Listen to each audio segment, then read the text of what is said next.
As you will remember, the three main components of most products are materials, labour and overheads. In this module, we are going to introduce you to overheads and to the process of absorption costing. We are going to start by looking at what overheads are.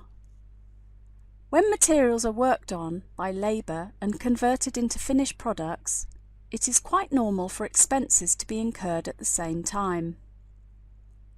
Expenses are the other costs which are incurred, which aren't materials and labour, when materials are turned into a finished product.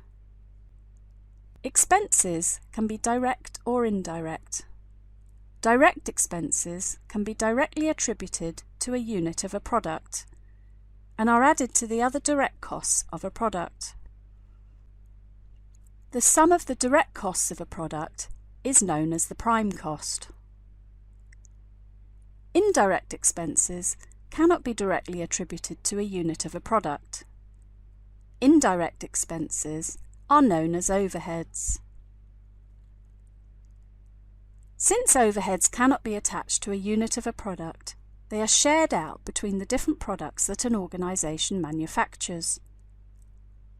The procedure by which the overheads are shared out across different products is known as absorption costing. There are four main stages in the absorption costing process: allocation, apportionment, reapportionment, and absorption. In this module, we are going to look at the first three stages of the absorption costing process. Let's start by looking at the process of allocation of overheads. Sometimes an entire overhead cost can be attributed to an individual cost centre. When this happens, the entire amount of the overhead can be allocated to the cost centre. Most of the time, it isn't possible to attribute an entire overhead cost to an individual cost centre, and so it must be apportioned to all of the different cost centres that are responsible for creating the cost. Apportionment of overheads means the sharing out of overheads. It is important that the overheads are shared out between the different cost centres using a fair method. Let's look at an example to show you how the allocation and apportionment processes in absorption costing work. An organisation has two production cost centres, PCC1 and PCC2, and two service cost centres, SCC3 and SCC4. Production cost centres are involved in production of products. Service cost centres, such as maintenance and stores, are not involved in production, but in providing a service to the production cost centres. The following overheads are directly allocated to individual cost centres as follows. $20,000 is allocated to production cost centre 1. $10,000 is allocated to production cost centre 2. $5,000 is allocated to service cost centre 3, and $5,000 is allocated to service cost centre 4. In addition, there are the indirect expenses of rent and rates, which need to be allocated to each of the cost centres. The rent and rates charge for the period is $10,000. And the following information relating to the floor area used by each cost centre can be used to apportion or share out these costs.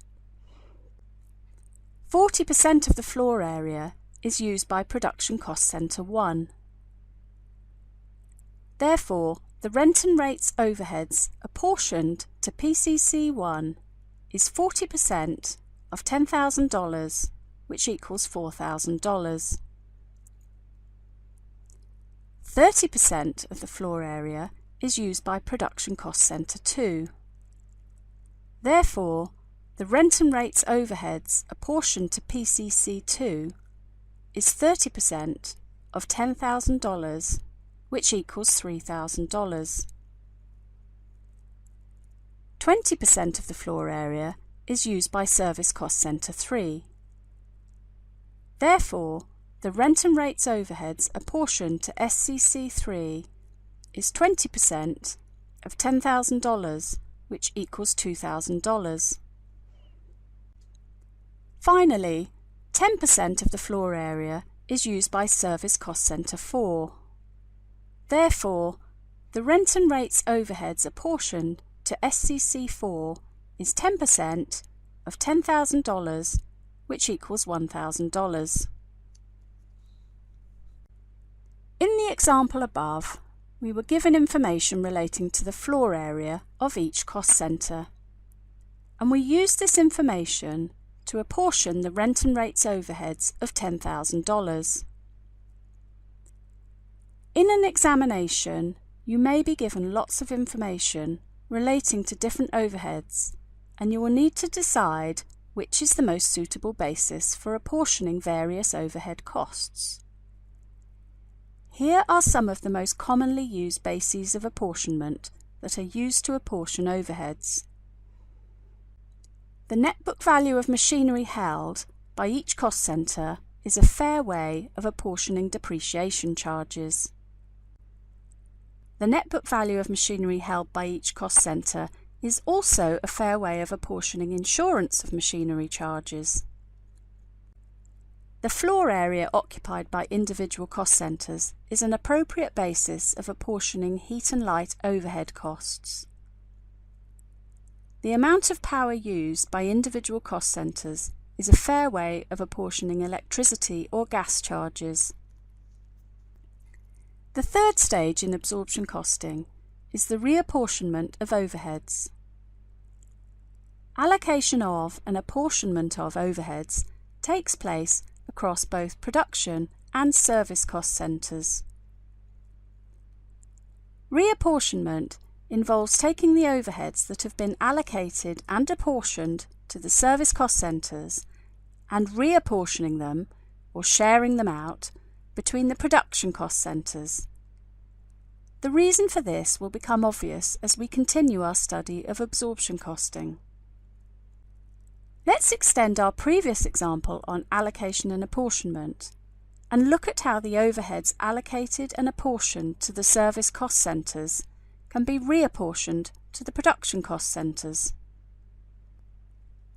From the table shown, we can see that $7,000 of overheads have been allocated and apportioned to Service Cost Centre 3, and $6,000 of overheads have been allocated and apportioned to Service Cost Centre 4. We are also given the following information. Service Cost Centre 3 works for production cost centres 1 and 2 in the ratio 4:3.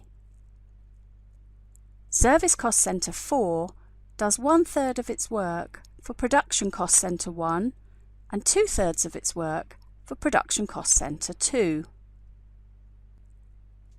Using the information given, we can reapportion the overheads of Service Cost Centre 3 as follows.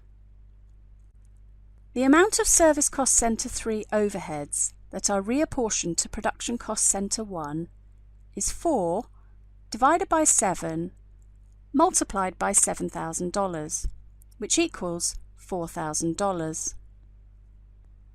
The amount of Service Cost Centre 3 overheads that are reapportioned to Production Cost Centre 2 is 3 divided by 7 multiplied by $7,000, which equals $3,000. Using the information given, we can reapportion the overheads of Service Cost Centre 4 as follows. The amount of Service Cost Centre 4 overheads that are reapportioned to Production Cost Centre 1 is 1/3 multiplied by $6,000, which equals $2,000. The amount of Service Cost Centre 4 overheads that are reapportioned to Production Cost Centre 2 is 2/3 multiplied by $6,000, which equals $4,000. The amount of Service Cost Centre 4 overheads that are reapportioned to Production Cost Centre 2 is 2/3 multiplied by $6,000, which equals $4,000. The amount of Service Cost Centre 4 overheads that are reapportioned to Production Cost Centre 2 is 2/3 multiplied by $6,000, which equals $4,000. The total overheads allocated, apportioned and reapportioned to Production Cost Centre 1 is $30,000, and the total overheads allocated, apportioned and reapportioned to Production Cost Centre 2 is $20,000. In the reapportionment example that we have just looked at, Service Cost Centres 1 and 2 only worked for the Production Cost Centres. They didn't do any work for each other. Sometimes Service Cost Centres do work for each other. When this happens, the Service Cost Centres will reapportion their overheads to each other using the reciprocal method of reapportionment. The reciprocal method is also known as the repeated distribution method because the reapportionment process is repeated several times until all of the Service Cost Centre costs have been apportioned to the Production Cost Centres. The principle of the reciprocal method is exactly the same as the reapportionment method that we looked at earlier. The only difference is that there might have to be several reapportionments of Service Cost Centre costs before all of the overheads are apportioned to the Production Cost Centres. In this module, we have introduced you to the process of absorption costing and looked at the first 3 stages of this process: the allocation of overheads to both production and service cost centres, the apportionment of overheads to both production and service cost centres, and the reapportionment of service cost centre overheads to production cost centres. The final stage in the absorption costing process is the absorption of overheads into the units of product that are produced by the production cost centres. We will be looking at how this process works in the next module.